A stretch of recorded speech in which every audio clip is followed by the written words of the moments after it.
Transformando Negocios, un podcast que hackea tu perspectiva.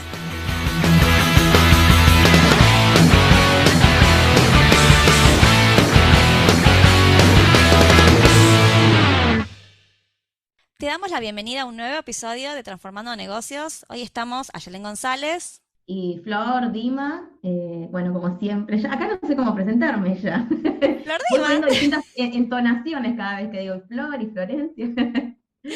Bueno, y estamos con un invitado especial, Gonzalo Molina. ¿Querés presentarte?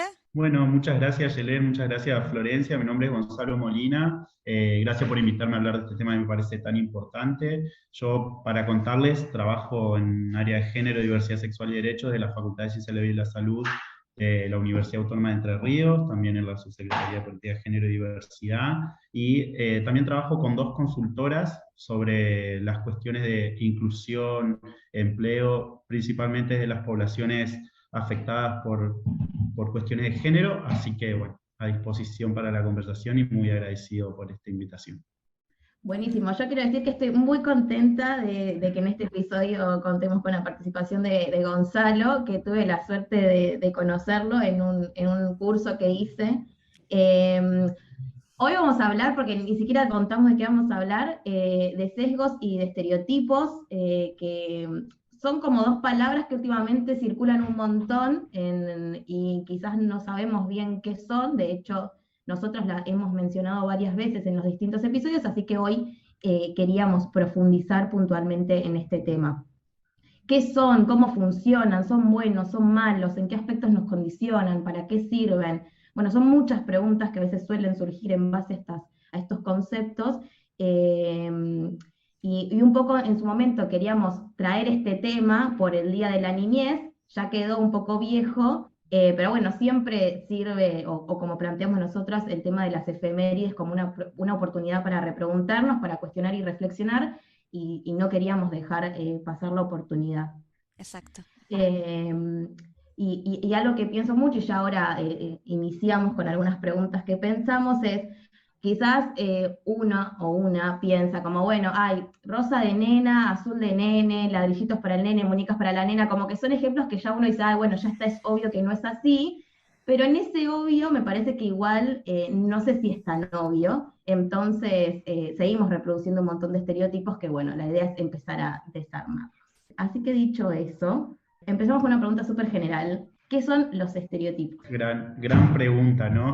Creo que mucho lo que tenemos que pensar quienes trabajamos en empresas, en selección de personal, o quienes trabajamos en distintas instituciones, es poder darle sentido a esas palabras que más repetimos, ¿no? Porque a veces hay como una palabra que es como una palabra que nos vino así como para esclarecer una cosa y después la empezamos a repetir tanto que se va como vaciando de sentido, ¿no? O es como que todas las personas vamos asintiendo cuando alguien dice una palabra y llega un momento que se va vaciando de sentido y que está bueno volver a traerla a la mesa y decir, che, pero ¿de qué hablamos cuando hablamos, por ejemplo, de estereotipos? Y ahí es reinteresante cuando una se pone a buscar el origen de las palabras, y estereotipos viene de un momento de la historia muy específico, que viene en realidad el origen de la palabra cuando se crearon los moldes para la imprenta, ¿no? Y es muy interesante porque en realidad son moldes duros, moldes fijos, que se replican permanentemente, ¿no? Por ejemplo, el molde de una letra para la imprenta,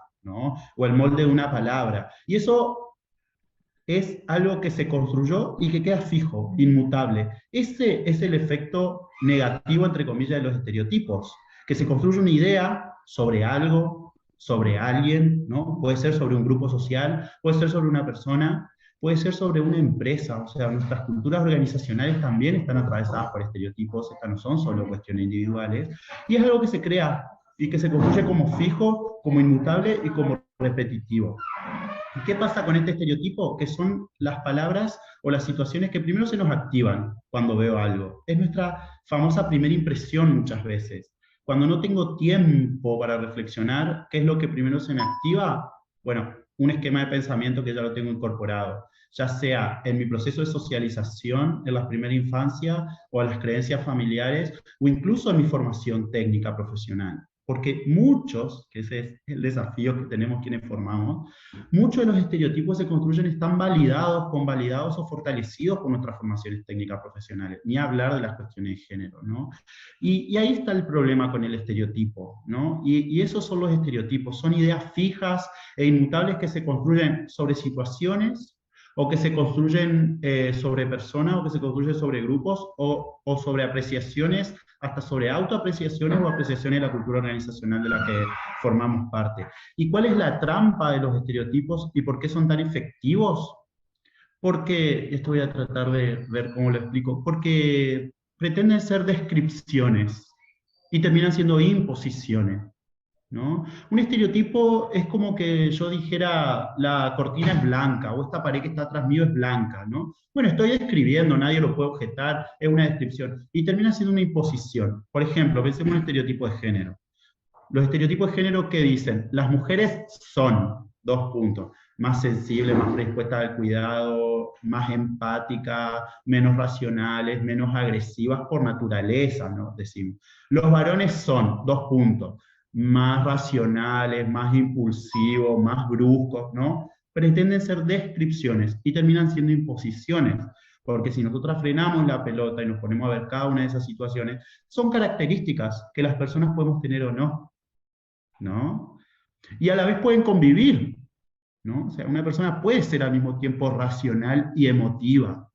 Esas son características que las personas podemos desarrollar, y que lo interesante de estas características personales y subjetivas es que después pueden o no convertirse en destreza para nuestro talento, ¿no? Y ahí es el problema de cuando los estereotipos son tan rígidos, tan duros, no se revisan, porque pueden incidir en la gestión del talento, cuando hablamos de empresas particularmente, ¿no? Y ahí es cuando se convierte en un problema, porque pretenden ser referencias, porque pretenden ser descripciones y terminan siendo imposiciones que nos dificultan. Esa es la primera trampa de los estereotipos, pretender que son descripciones muy asertivas y que nos traen tranquilidad también, porque ese es el problema. Pero la segunda cuestión de los estereotipos, y algo que yo lo he aprendido en las capacitaciones, es que están recubiertos de una buena intención. Ese para mí es el mayor sesgo, ¿no? Y lo voy a trabajar ahora, o le quiero traer el ejemplo que lo utilizamos mucho en las capacitaciones, que es cuando pensamos, por ejemplo, en personas con discapacidad, ¿no? Pensemos en personas con discapacidad. Mis ejes de trabajo en personas con discapacidad son, por un lado, sexualidad, ¿no? La vivencia de la sexualidad de las personas con discapacidad, y por otro lado, empleo. Hay una frase que las propias familias utilizan, o que las instituciones utilizamos, que viene del sentido común, que es pensar, por ejemplo, que las personas con síndrome de Down son angelitos, ¿no? Entonces decimos, es que son como angelitos venidos del cielo. Bueno, fíjense, ahí hay un estereotipo muy fuerte, y que no tiene mala intención, al contrario, tiene una buenísima intención, pero tiene malos efectos. Si hay dos cosas que un ser como el ángel no hace, es por un lado trabajar, la necesidad de trabajar, y por otro lado que son seres asexuados. Fíjense la dificultad que tenemos para trabajar sexualidad y empleo con personas con discapacidad y cómo lo podemos adaptar a este estereotipo, ¿no? Lo mismo pasa con los estereotipos de género. Por ejemplo, si nos imaginamos una escuela, y esto relacionado a infancias, viene una niña llorando, planteando que fue a jugar al fútbol con los nenes, y le dice a la maestra que está llorando porque los nenes la empujaron, ¿no? Y entonces la maestra le dice, pero bueno, si yo ya te dije que no vayas a jugar con ellos porque los nenes son bruscos, quédate acá con las nenas a jugar otra cosa, ¿no? ¿Yo puedo cuestionar la intención de esa maestra? Claramente no, su intención es cuidar, es proteger, ¿no? Ahora, fíjense todos los roles y estereotipos de género, en este caso, que hay atrás de esa intención, ¿no? Primero cuando le dice, yo te dije que no vayas, ¿no? Responsabilizando a la persona sobre lo que sufrió, ¿no? Después cuando dice, los nenes son bruscos, son brutos, ¿no? Esencializando, ¿no?, la cuestión de ser bruscos, de ser brutos o hasta violentos, entre comillas, con la masculinidad, ¿no? Y después cuando dice, quédate acá con las nenas, y le está transmitiendo el mensaje de que hay lugares para niños y lugares para niñas, ¿no? Fíjense todo lo que hay atrás de esas escenas cotidianas, ¿no? Porque eso es también el efecto de los estereotipos, son Siento cotidianos. como que son una súper, como limitan muchísimo ¿no? Y además te ponen en una actitud muy pasiva, ¿no? Como esto, bueno, son, no sé, esto es inmutable, no se Sí, puede no lo puedo cambiar, es cambiar. así y ya. Claro, Eh, Hay una claro. publicidad Siento que por sacó, esto del... perdón, hay una publicidad que sacó hace un tiempo ya el Consejo Publicitario Argentino que traía justamente esas imágenes que vos traes, ¿no? Sí, imágenes cotidianas de hay empleos para nenas y empleos para nenes, cuando en una cena familiar el varón de la familia dice, ay, consigue empleo como recepcionista en una empresa, y el papá le dice, pero eso es una empresa, un empleo de una mujer, ¿no?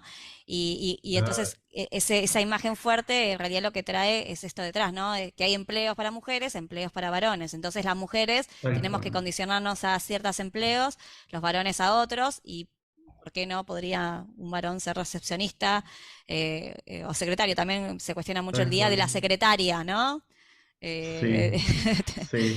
O como, incluso nos pasa en el Estado eso. Si yo estoy en el Estado y digo, no, porque la secretaria me dijo tal cosa, lo vinculo directamente a la secretaria en la función de quien lleva la agenda de la persona. Y si digo el secretario, sí lo vinculo a un cargo de jerarquía. Por ejemplo, en el municipio de Paraná está la presidencia municipal y después lo que tal vez en nación o en provincia son ministros y ministras, acá son secretarios y secretarias.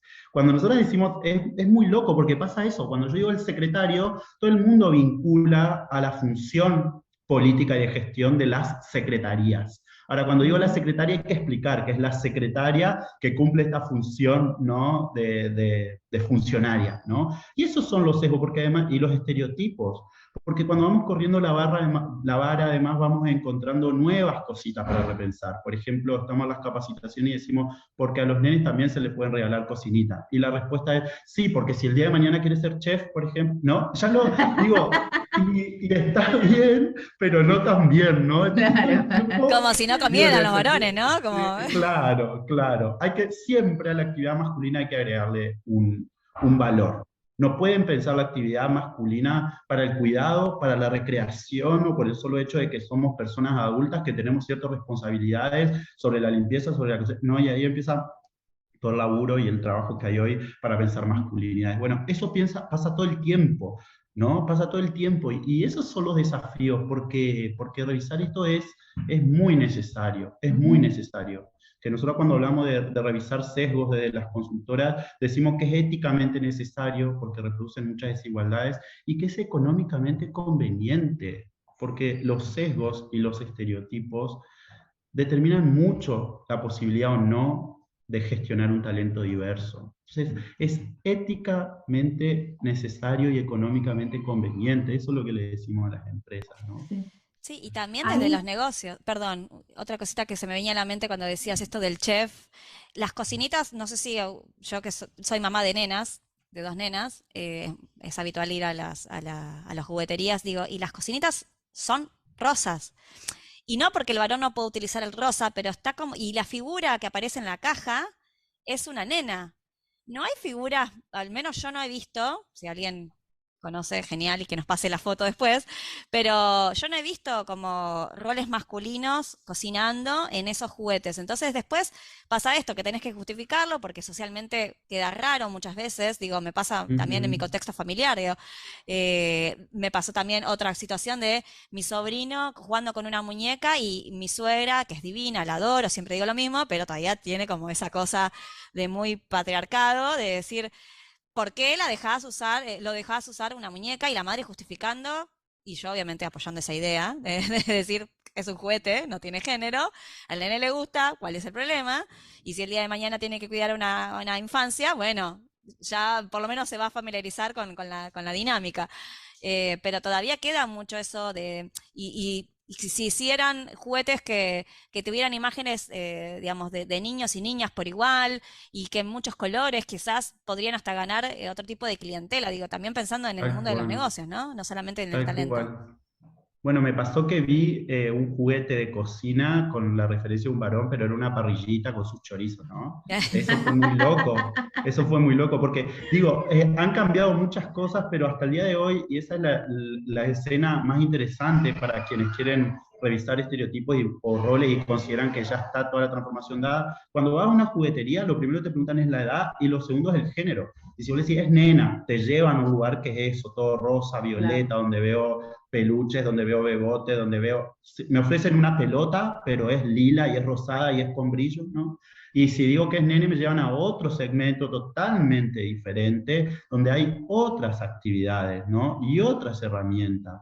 Y estos son, por ejemplo, uno de los roles de estereotipo de género es considerar que lo masculino tiene que ver con lo productivo y lo femenino con lo reproductivo. ¿Cuándo lo sigo reforzando? Cuando una nena, pienso que una cocinita y un bebote tiene que ver con su destreza futura como madre, y cuando un nene que quiere jugar a la cocinita lo relaciono con el chef. El chef es una actividad remunerada, una actividad en el ámbito de lo productivo, una actividad, ¿no? Que además solemos hacer eso. Por un lado decir que es la cocinera y por otro lado el chef. Por un lado decir que, ¿no? Con la costura pasa lo mismo. Digo, todo eso lo hemos... Y lo interesante de pensar roles y estereotipos y también de sesgos es que en realidad no tiene que ver con lo que somos las personas, sino con lo que hacemos, porque muchas veces nos dicen, no, bueno, pero yo no soy una mala persona. No, no, cuando hablamos de rol, estereotipo de género y de sesgo, no hablamos de buenas y malas personas, hablamos de actitudes, de comportamientos, de conductas que las personas tenemos incorporadas todas, en mayor o menor medida, y que podemos revisarlas. ¿No? No es, digo, usar el bueno o malo, porque eso será un esquema de valores que cada persona en función de sus creencias tendrá. Pero para quienes trabajamos en instituciones, para quienes trabajamos en organizaciones, lo primero que tenemos que reconocer es que son conductas, que son hábitos, que no son esencias, ¿no? Por eso nosotros decimos, cuando trabajamos en violencia, no decimos que los varones son violentos o que las personas son violentas. Nosotros decimos las personas ejercemos violencia. Son cosas distintas decir que soy a que ejerzo, porque cuando digo que ejerzo algo que es una conducta, que es una actividad, quiero decir también al mismo tiempo que está en el campo y en la posibilidad de la transformación, de la modificación, de la reeducación, ¿no? Sí. Buenísimo. No, vuelvo un poquito más atrás en algo que habías dicho, que como que muchas veces cuando hablo con otras personas que quizás no están como tan interiorizadas en esto y se ponen más como una postura defensiva, como que plantean, bueno, que no tiene nada de malo, si la nena quiere jugar con la cocinita o el nene quiere jugar con la pelota azul, o como que no terminan de entender cuál es la cuestión que hay detrás de eso o cómo te condiciona en algún punto a futuro. Entonces, muchas veces cuando a mí me plantean ese tipo de cuestiones, a veces me quedo como sin respuesta, ¿no? Entonces, como escuchar esto que planteabas, nada, me parece que está bueno, pero así como que te retrucan desde ese lugar, ¿no? Como, bueno, él elige jugar con la pelota azul y ella con la pelota rosa. Y es como, ay, no, no, pero bueno, no sé cómo responderte para que entiendas que no y que eso te está condicionando. Por eso nosotros hablamos mucho de igualdad de oportunidades. No es salir a obligar a las niñas a jugar con la pelota y a los niños con las muñecas, pero sí que todas esas ofertas y esos estímulos y esas oportunidades sean iguales para todos. No que sean 5 casilleros muy concretos que puede elegir alguien o 5 otros para otra persona, ¿no? Todas las personas tenemos que tener las 10 posibilidades en el mismo rango, además, y en la misma jerarquía.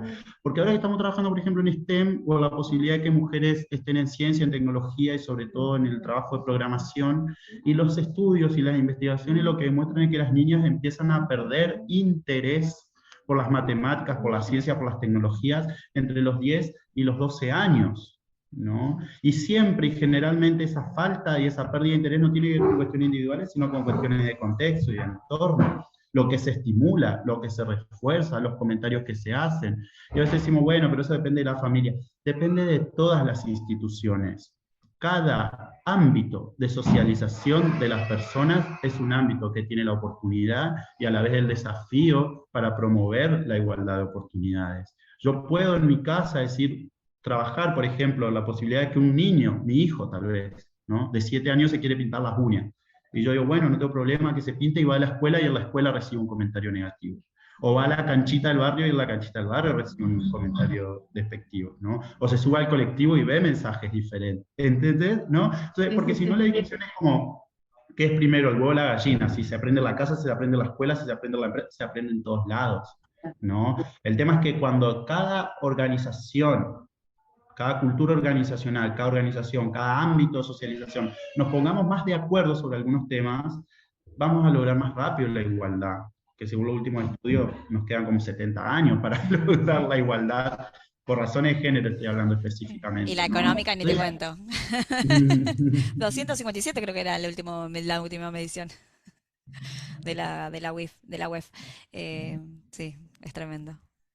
Bueno, estuviste mencionando, porque bueno, está muy relacionado también, pero me parece que eso muchas veces genera también confusión en esta cuestión de intentar entender los conceptos por separado, pero que entendemos que funcionan juntos, y me gustaba mucho esto que decías al principio, de a veces mencionar tanto algo se termina vaciando de sentido o de significado, pero si podemos entender qué son los sesgos, sería genial. Y bueno, y cómo funciona con el estereotipo. Bueno, los Yo me acuerdo que vos sesgos, habías dicho una vez, ay, perdón, sí, como que dale, los dale. sesgos son la puesta en acción de esos estereotipos. Tal No sé, cual, tal cual. Los sesgos son la ejecución, el convertir en acto un estereotipo. Digo, eso lo pienso yo. Y lo podemos hablar. El problema con los sesgos, igual que con los estereotipos, para mí son, digamos, si le tendríamos que poner sí, parentescos, son primo hermanos, ¿no? claro, sí, Digo, sí, sí, son así total. como muy, muy cerquita, porque el problema es que son muy efectivos, son herramientas muy efectivas, porque justamente sesgos y estereotipos se activan frente a la falta de tiempo, ¿no? Cuando no tenemos tiempo se activan y son la respuesta inmediata. El problema es que en lugar de que nosotras veamos a partir de los sesgos y los estereotipos un árbol que forma parte del bosque, como tal cosa, no como un árbol, pero que está como parte de un bosque con un montón de árboles, termina siendo el árbol que nos tapa el bosque, ¿no? Que es esa famosa frase. Debería ser Ujú. como una puerta de entrada, una invitación, y en realidad es un sesgo justamente rotundo. O sea, sesgar es inclinar algo hacia un lugar, ¿no? De manera desproporcionada.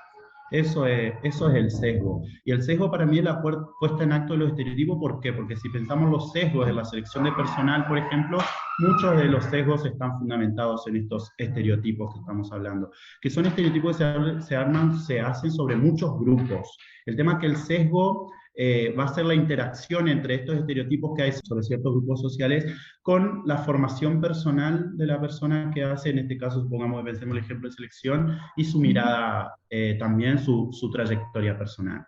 También su trayectoria personal.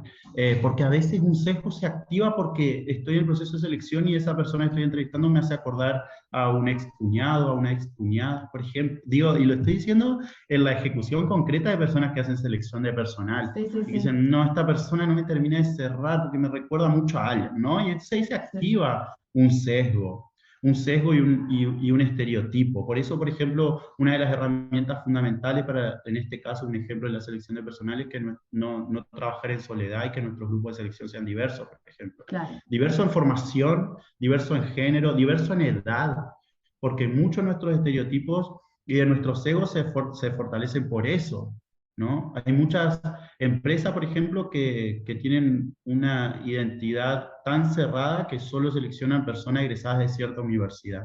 Y eso lo venden como una gran potencia, ¿no? Como una marca característica. Sí. Y para quienes pensamos que la salida es a través de la gestión del talento diverso, ese es un gran sesgo. Primero, porque puede haber personas muy diversas en nuestra organización, pero que nosotros solo potenciamos, reforzamos y convocamos a partir de su trayecto formativo. No estamos perdiendo talento diverso, esas personas ya forman parte de nuestra organización. Y ni hablar de que si no abrimos la mirada a pensar otras profesiones, otras universidades, otras edades. Miren, los mayores valores humanos y también las mayores potencialidades personales, económicas y organizacionales se desarrollan viviendo la heterogeneidad, conviviendo en la mayor grado de heterogeneidad que podamos tener. Y esa heterogeneidad se tiene que construir de distintas ópticas. Una heterogeneidad por géneros, una heterogeneidad por edades, una heterogeneidad por idiosincrasia, una heterogeneidad. No, cada una de esos aportes a la heterogeneidad, yo les aseguro que va a redundar en mayores réditos económicos, pero también en mayores aprendizajes. Yo en mi trayecto les tengo que decir que nunca aprendí tanto como cuando convivís en la heterogeneidad. Y voy a ejemplos como muy concretos, por ejemplo, en la facultad de lo que más aprendía era el origen de las personas de distintas ciudades, de distintos pueblos y distintas provincias. Porque esa idiosincrasia tan diferente se ponía en juego en el proceso de enseñanza-aprendizaje, aunque parezca esto filosófico. Y lo mismo pasa en las culturas organizacionales. Nunca aprendí más que cuando pude conformar equipos de trabajo con mujeres, personas trans, personas LGBT, como cuando me encontré y me enfrenté en algún punto a la radical diferencia de las personas con discapacidad y que el solo hecho del trayecto entre su casa hasta el lugar de trabajo implique tantas barreras para esas personas y poder empezar a mirar las cosas desde otro lugar. El talento de esa persona, los privilegios propios que muchas veces nos obnubilan, ¿no? Los privilegios nos encandilan mucho. Pero para eso tenemos, como para pensar sesgos y estereotipos, nosotros hemos construido como distintas herramientas, porque lo primero que sale cuando nos vamos formando en estos temas es la lupa, ¿no? Que nos permite ver minuciosamente algo. Y en realidad lo tenemos que dejar de lado a eso. La primera herramienta que tenemos que pensar cuando pensamos sesgos y estereotipos es el espejo, ¿no? El espejo en términos individuales y el espejo en términos de la cultura organizacional. Después los lentes, ¿no? Que en perspectiva de género hablamos de los lentes violeta, que no es que vamos a ver situaciones nuevas, sino que las mismas situaciones las vamos a ver desde otro lugar, ¿no? Que nos va a permitir ver eso, ¿no? Después la lupa para ir pensando los pormenores en todo caso, y después lo que necesitamos y mucho son las herramientas de buceo, ¿no? Porque todo lo evidente que vemos es solo la punta del iceberg. Siempre esa punta del iceberg tiene una correlación directa con una estructura que es más grande, que llevó más tiempo en construirse, que es invisible, pero no quiere decir que sea inexistente, que es lo que está por debajo de la superficie, ¿no? Para que las personas entendamos, cuando el Titanic se hundió es porque su parte de abajo chocó contra la estructura invisible del iceberg, ¿no? Sí. Lo que vemos del iceberg es solo lo que está por encima de la superficie, pero hay que zambullirse en las profundidades para ver la estructura, ¿no? Y esa estructura es el sustento. Y esa estructura es lo que hacemos todos los días. Y si no frenamos, si no revisamos, ahí se activan los sesgos. Que hay distintos tipos de sesgo también. O sea, sí. Hay un sesgo que se llama efecto halo, que es que la característica de una persona, su pertenencia a un grupo, inunda toda su presentación para quien está mirando, ¿no? Entonces, nosotros decimos, bueno, vamos a seleccionar una persona trans, y cuando esa persona llega a nuestra entrevista o a nuestro proceso de selección, lo único que pienso es en su vivencia trans, ¿no? Y ahí creo un efecto halo, ¿no? Un efecto que termino definiendo a la persona por una determinada característica, ¿no? La otra es la reducción a estereotipos, esto que decíamos que se asocia a un grupo de pertenencia con una determinada característica, ¿no? Este grupo de pertenencia puede ser por género, y ahí se me pueden activar, por ejemplo, los sesgos, los estereotipos de maternidad-paternidad, ¿no? El buena madre, mala madre nos atraviesa un montón cuando pensamos roles y estereotipos de género y se convierten en un sesgo. Bueno, que cada sesgo también tiene sus efectos diferentes y hay como que pensar el pormenor, porque además yo le decía eso, como que el primer sesgo en realidad que todas las personas tenemos que revisar es que la mayoría de las personas decimos, yo no tengo sesgos o yo no discrimino. Ese es nuestro primer sesgo.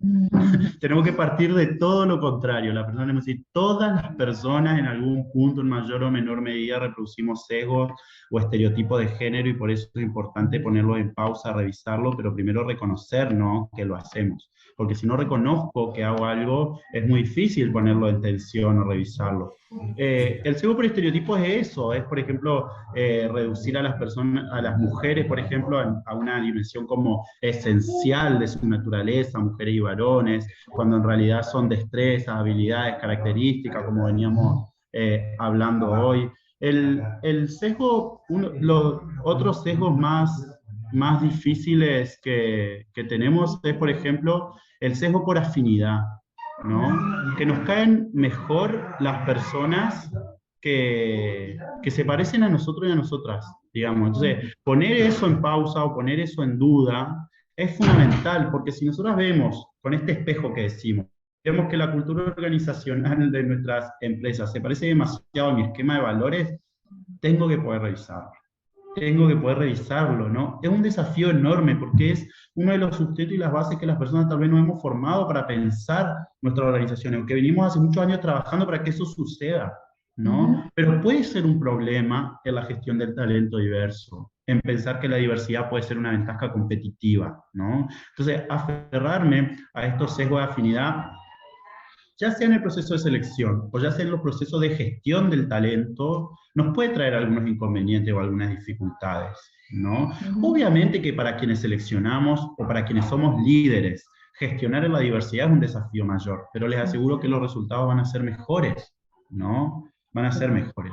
Bueno, el otro sesgo es el sesgo de confirmación también, ¿no? Que está muy relacionado al sesgo de afinidad, que es esto, pensar proceso de selección y también pensar la gestión del talento para que me vaya confirmando que estas personas que estoy seleccionando o con las cuales trabajo también tienen esquemas de pensamiento muy similares a los míos, ¿no? Y había una vez, me acuerdo que pensamos, esto es muy interesante, este ejemplo que tenemos, porque una vez había una cooperativa, que es una cooperativa muy grande acá en Paraná, que tiene como una cultura organizacional de empresa, pues son 100 personas trabajando y hacen exportación y producen material así como muy importante, o sea, el presidente de la cooperativa se había comunicado porque querían contratar a una persona trans.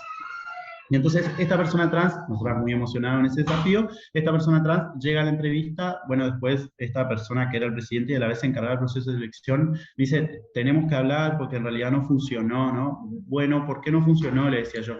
Bueno, esta persona dice, llegó muy tímida, decía la entrevista y no hablaba y en realidad esta persona me decía, yo cuando voy a una entrevista, ¿qué hago? Hablo, te muestro mis talentos, me describo, me posiciono, ¿no? Y ese yo qué hago, él lo usaba como parámetro siempre en el proceso de selección, ¿no? Como parámetro para definir si alguien ingresaba o no a la organización. Eso es un sesgo de confirmación y es un sesgo de afinidad. Y si yo quiero que la persona tenga esa destreza, tengo en todo caso que pensar cuáles son mis preguntas o mi interacción para que la persona me demuestre o no esa destreza. Y a la vez lo tengo que vincular con el puesto para el cual estoy seleccionando. Totalmente. No, y ahí un poco quizás estaba operando este sesgo de afinidad que planteabas. Es como, bueno, yo en una entrevista actúo de esta forma y esta forma. Si esta persona actúa de la misma forma que yo, buenísimo, recongeniamos, me va. Si la veo que actúa de otra forma, dudo. No sé si está bien, como que... Tal cual, tal cual. Y Que los también, sesgos...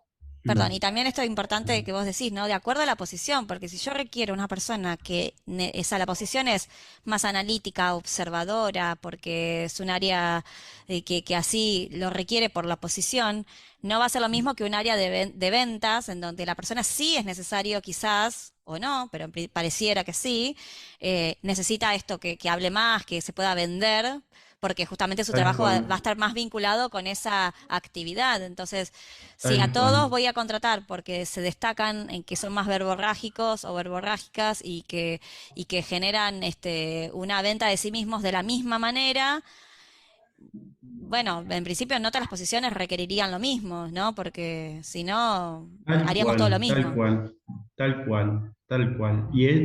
Esos sesgos son los que van a hacer que, digo, y la cultura organizacional idéntica o afín podría tener algunas ventajas, pero también tiene muchas desventajas, digamos, muchas desventajas. Eh, ¿No? Porque el no tener liderazgos diversos, el no tener personalidades diversas, el no tener destrezas diversas, hace que frente a un problema, todas, por ejemplo, si el talento no sabe afrontar un problema, y eso se va a replicar porque todas las personas tenemos más o menos la misma afinidad, la misma sintonía, el mismo modo de ver las cosas, y en lugar de encontrar una solución, muchas veces tal vez por nuestra personalidad, por nuestra destreza, por nuestra formación, nos vamos a ir entrampando, ¿no? Y no podemos superar un obstáculo. Cuando tengo personas diversas, cuando tengo talento diverso, cuando tengo la posibilidad de tener personas que por distintos rasgos son muy diferentes entre sí, en su formación, en su talento, en su personalidad, me va a permitir esas ópticas diferentes, tal vez afrontar problemas de manera diferente y encontrar soluciones más rápidas y también pensar perfiles diferentes en función de las vinculaciones que tengamos que hacer. Eso es fundamental, ¿no? Y hay otro sesgo que es el sesgo por escasez, ¿no? Que ese es un sesgo que muchas veces se utiliza como argumento, sobre todo para pensar la inclusión de personas con discapacidad, ¿no? Por ejemplo, no tengo los recursos para hacer las adaptaciones edilicias necesarias, o no tengo los recursos para hacer las adaptaciones lingüísticas necesarias, o no tengo ¿no? Y el sesgo por escasez ahí termina abonando muchas veces a esto, ¿no? A esto, y es importante poder pensarlo desde este lugar, ¿no? Digo, y ahí reconocer los sesgos es indispensable para cuestionarlos, para erradicarlos, educarnos y reeducarnos de manera permanente, ¿no? Pensar en los casos de selección, pensar las entrevistas como experiencia y como conversación, donde yo haga a través de preguntas y a través de intervenciones sea una invitación a que la otra persona también me invite a ver todos sus talentos, ¿no? Eso es fundamental. Que el grupo de selección sea diverso, como decíamos hoy, ya sea en la búsqueda también, esto del lenguaje no sexista, lenguaje accesible, lenguaje direccionado, comunicación dirigida. Las alianzas estratégicas son fundamentales. Las organizaciones culturales, las organizaciones y las empresas tienen que dejar de pensar al Estado como una figura adversa para pensarlo principalmente en su vínculo con poblaciones en situación de vulnerabilidad como una alianza estratégica. Son fundamentales las alianzas ahí con el Estado cuando quiere incorporar talento diverso. Quienes trabajamos en el Estado por las políticas públicas, por la demanda histórica hacia los Estados, tenemos muchos vínculos y conexiones con grupos de situación de vulnerabilidad que tienen talentos enormes para volcar al ámbito del empleo y del trabajo, y podemos ser una alianza estratégica para pensar con las organizaciones la búsqueda, la selección, la retención del talento diverso y las adaptaciones necesarias a veces. Pero bueno, son como, ¿no?, trabajos en distintos niveles. Son trabajos subjetivos, son trabajos organizacionales, son trabajos institucionales. Hay una historia atrás también, y bueno, eso es el gran desafío, ¿no? Ahí tenemos una última pregunta, pero que creo que un poco ya la estuviste respondiendo, que quizás es un poco compleja porque sería, ¿qué debemos hacer para no reproducir estos sesgos y estereotipos que en algún punto quizás es como medio difícil, porque esto que vos planteabas, como no hay que pensarnos ni en términos de malo ni bueno, sino que incluso también muchas veces nos sirven para relacionarnos?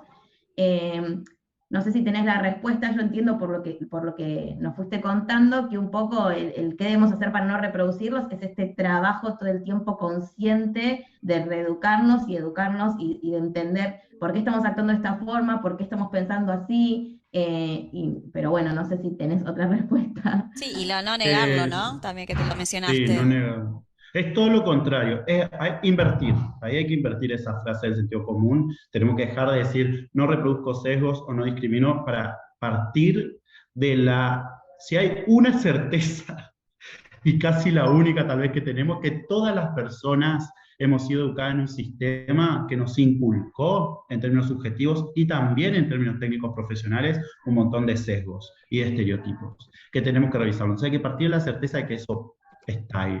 Después hay otra cosa que es fundamental, que es pensar que los sesgos, los estereotipos, ¿por qué son tan efectivos? Porque son herramientas. Primero, los procesos de socialización, herramientas de la condición humana que nos permite relacionarnos, que nos permite autocuidarnos, que nos permite entender un panorama. Eso es fundamental. Y después también en lo técnico profesional se pueden ver reforzados. Ahora, ¿qué es lo interesante de las herramientas? Y bueno, yo con un martillo, que es una herramienta muy concreta, puedo construir una mesa o hacerle daño a alguien. ¿Se entiende? O sea, la herramienta el efecto de la herramienta va a estar definido por el uso que le demos a las personas, ¿no? Entonces yo puedo reconocer estas herramientas y visibilizarlas para revisarlas, para ponerlas en trabajo, hasta para identificarlas en otras personas sobre los sesgos que tienen sobre sí mismos, y poder decirle a esa persona que trabaja en mi organización, poder decirle que desactive esos sesgos que tiene sobre sí mismo por pertenecer a un grupo, porque los sesgos a veces los internalizamos las personas sobre nosotros y nosotras mismas por pertenecer a un grupo, y que sea una herramienta facilitadora para la expansión del talento de las propias personas, también incluso, ¿no? Entonces, lo primero es visibilizarlo, porque Los sesgos no hacen perder talento, no hacen perder habilidades y son un prejuicio para la empresa y siempre siempre terminan profundizando grandes desigualdades, ¿no? Por eso la perspectiva de género, la perspectiva en discapacidades, las perspectivas para reconocer los talentos y aptitudes de pueblos originarios, de personas con orígenes sociales diferentes, son siempre perspectivas éticas, son siempre perspectivas políticas, político en términos de que reconocen relaciones desiguales y buscan reconvertirlas, y son siempre, tienen que ser perspectivas institucionales, es decir, que las tenemos que hacer conscientes. Pasa que cada cultura organizacional y cada organización está en un camino diferente, ¿no? Está en un camino diferente. Hay quienes recién se están preguntando esto, hay quienes ya tienen experiencias exitosas, hay quienes tienen experiencias que fracasaron, y eso también nos puede enseñar para pensar todo. Esta persona que hacía esta selección, yo le decía, pasa que eso que vos ves en la entrevista tiene algo que ver con la comunidad trans, que es, por ejemplo, lo que implica para una persona trans de 50 años ir a su primera entrevista laboral. Y el trayecto desde el hogar a la entrevista para una persona trans a la luz del día tiene muchos obstáculos y muchas dificultades. Entonces, tal vez hay que adaptar, hay que repensar las estrategias tradicionales de entrevista. Tal vez el llamado telefónico es lo más efectivo para una persona trans, por ejemplo. Un paso previo, ¿no? Digo, ¿se entiende eso? Y bueno, ahí hay que repensar los sesgos, que a veces son institucionales, que a veces son interpersonales, que a veces son organizacionales, ¿no? Pero todo es poner en revisión. El problema, creo yo, que para las organizaciones y también para la sociedad es que estamos en un momento donde hemos movido el avispero y no sabemos qué hacer con el enjambre, ¿no? Entonces, bueno, calma, calma, porque apresurarnos nos puede llevar a una picadura que no queremos recibir, o, ¿no? Entonces, calma y alianzas estratégicas, pensarnos y repensarnos. Si creo que tengo la intención, pero todavía no tengo las herramientas, formarme, intercambiar experiencias, googlear, ¿no? Inclusión, ¿no? Googlear mucho, pero ver muchas fuentes, consultar a las personas que yo creo que saben sobre el tema, pero es primero ver qué puedo hacer en mi metro cuadrado, después ir pensando en ese sentido, las herramientas que yo hoy les decía, ¿no? Dejar la lupa, porque muchas veces la lupa es lo primero que agarramos y nos lleva a construir muchos prejuicios, incluso hasta sobre la comunidad que pretendemos incluir. Entonces estamos con la lupa mirando cuestiones minuciosas y le asignamos tal vez a una persona trans, por el solo hecho de ser trans, algo que hizo, y eso puede ser que tenga que ver con su persona, con su historia de vida y no con el ser trans, ¿no? Que ahí también es como que hay que ir poniendo blanco sobre negro. Entonces, recordar siempre que vamos primero con el espejo, después con los lentes, después con la lupa. El kit de buceo siempre es muy importante para poder relacionar lo que veo en la punta del iceberg con lo que hay debajo de la superficie. Y bueno, esos creo que son los desafíos. Bueno, espacios como este que ustedes han generado son fundamentales, así que muchísimas gracias. Bueno, gracias. Ay, yo estoy como que en una clase. Me encantó. Me encantó. Nada, podríamos seguir hablando mucho más, pero si quieren, vamos cerrando acá. Sí, me parece bien. Nada, no sé, agradecerte por todo, por el espacio, la predisposición, la buena energía, el conocimiento, todo. Acá siempre decimos, no sé si te quieren contactar, si hay algún espacio en particular, que no sé, o LinkedIn o qué, por si quien te escucha y se inspira tanto como nosotros quiere hablar con vos, a dónde te puede escribir. Sí, yo siempre estoy predispuesto para la conversación, así que agradecerle por este espacio tan lindo. Bueno, estoy en LinkedIn como Gonzalo Molina, también en Instagram, que es _Gonzalo.molina, y también me contacta mucha gente, y por ahí voy pasando, cuando se contacta mi número de teléfono y no hay ningún problema. Siempre estoy a disposición de todas las personas que estamos tratando de hacer, porque para mí no es otra cosa que hacer este mundo un poco más habitable para todas las personas. Creo que es el compromiso, y eso se puede hacer desde cualquier ámbito, ¿no? Desde la mesa cuando estoy almorzando, desde la selección de personal, desde mis redes sociales, de cualquier ámbito puedo aportar un poco de bondad en ese sentido. Así que bueno, agradecerle. Muchas Bueno, muchas gracias. gracias. Muy inspirador, la verdad. Gracias. Bueno, vamos cerrando este episodio. Flor, no sé si quieres decir algo más. No, no, nada, ya creo que dijimos de todo, así que gracias de nuevo. Gracias por escucharnos. Si te gustó este episodio y querés sumarte a la conversación, seguinos en nuestras redes sociales. Nos encontrás en Instagram como Transformando Negocios Podcast y también estamos en LinkedIn. Somos Ayelen González y Florencia Dino. Seguinos también en YouTube, donde compartimos estos capítulos grabados y subtitulados para que nadie se quede afuera de la información. Suscríbete y compartilo. Te esperamos en el próximo episodio.